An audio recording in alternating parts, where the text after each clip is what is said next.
Hey fellas, how you doing? I'm going to try to make this as short as I can. Just got out of the shower, got a phone call.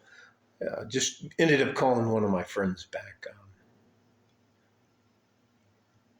And this video is going to be about greed and self-restraint. And I actually wrote a note for this one because it was so shocking to me.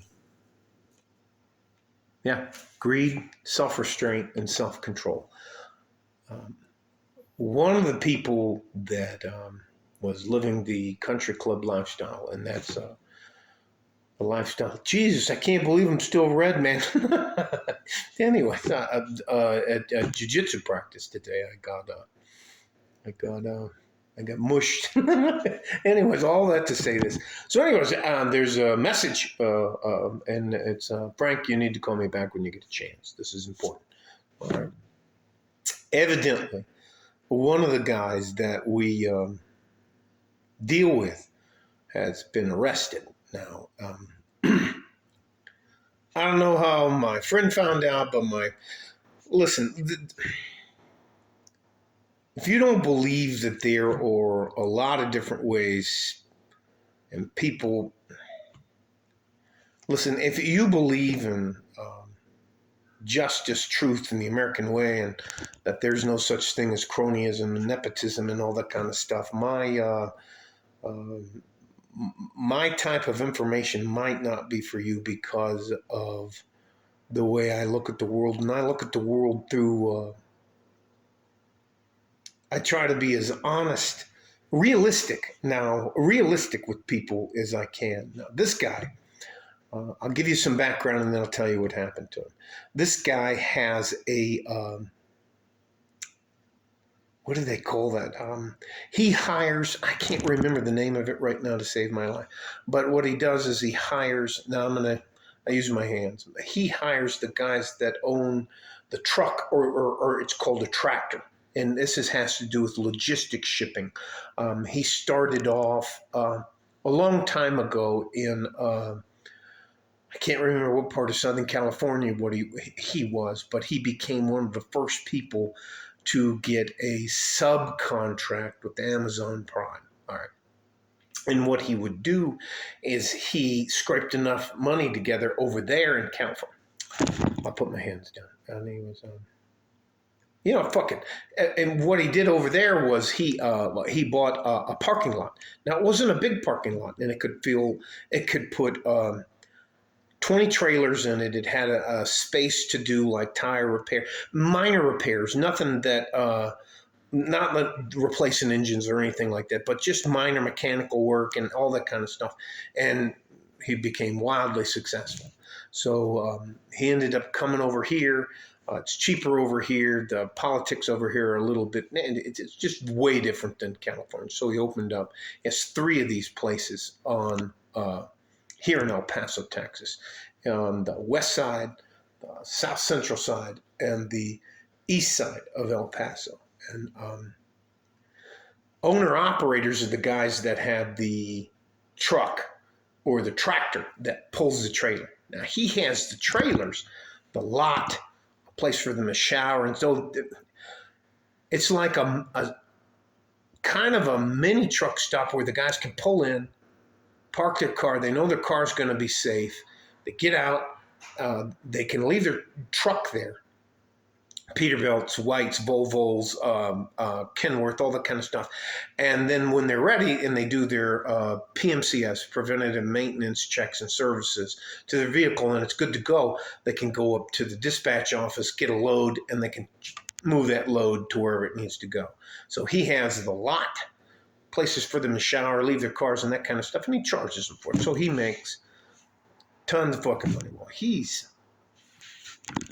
going to jail. He's in jail right now, and they're not gonna fucking bond him out. So El Paso's right next to Juarez, Mexico, and he got caught doing some really bad things. And the guy who called me, he sent his wife over to talk to the guy's wife. His wife is just devastated. So And here's what it is. He was making millions of dollars a year. And greed, he couldn't self-restrain himself. And I'll give you a personal example of that so that you can understand kind of what I'm talking about. Listen to me.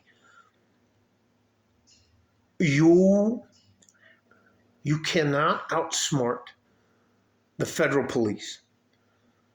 They get promoted by putting scalps on the wall. They make their careers by busting people, ruining people's lives.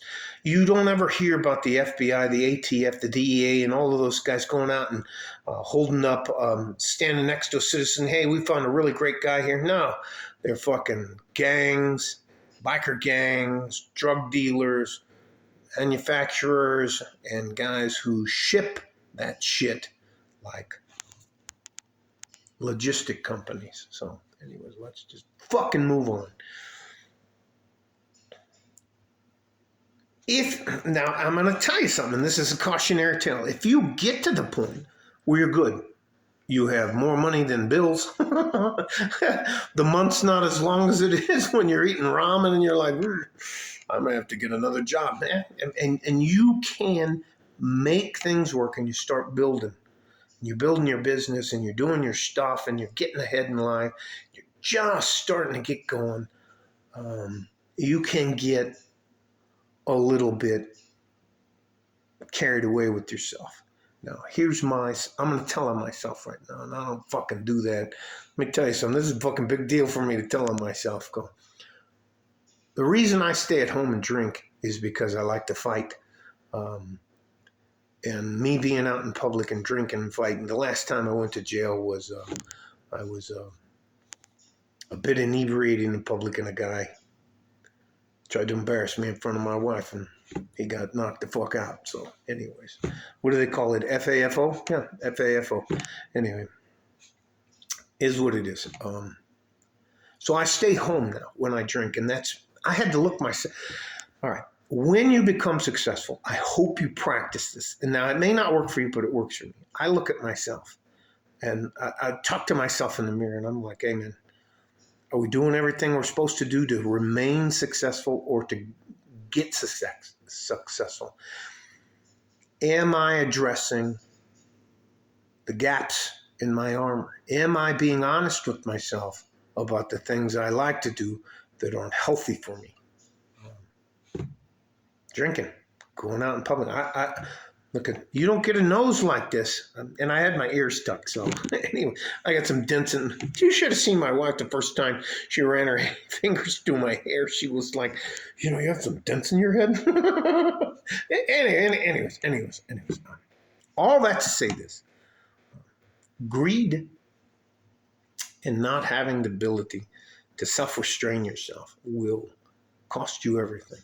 This man built an empire in California, Southern California, and built an empire here, and it's all gone. It's all gone because being a multimillionaire just wasn't fucking enough for him. It just wasn't enough for him. He had to, I don't know what it is with guys. For me, I wanted to get out of all the rat race by 50, and I got out when I did. I'm not a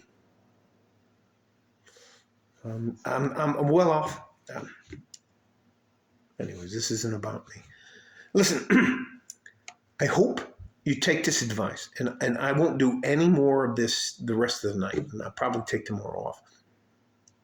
You have to be able to be honest with yourself. And the guy who called me was one of the guys who tried to talk to this guy about, he told me 6 months ago, that the guy was spinning out of control, putting stuff up his nose and fooling around because he was just out of fucking control. He didn't have any self-control, any self-restraint, and greed had him.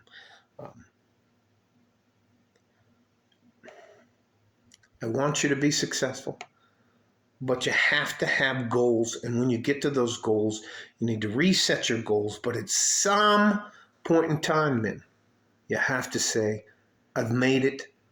I've had enough. I don't need any more stuff.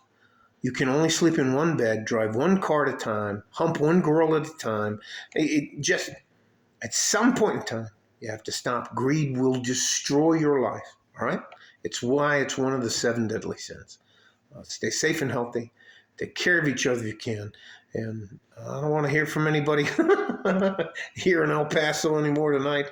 I'm done. I'm out. I'm just, I don't know what it is about today, the 15th of November, but it seems like it's a bad news Wednesday. I'm going to, what do they call, fill the moat and raise the drawbridge. All right. I love you guys. I'm going to do what I can to help you, but every day I'm honest with myself when I look at myself in the mirror, and I know what my proclivities are, what happens if I don't self-correct, self-control myself, or I become greedy. I know it can happen to me, and I don't want to go back to fucking jail. So, love you guys. Stay safe and healthy. Take care of each other if you can. You're my future. I'm just trying to help. I promise you I'm never going to take anything from you because I don't fucking need anything from you. Anyways, like a fart in a G-string from West Texas, El Paso. I'm out of here. Bye-bye.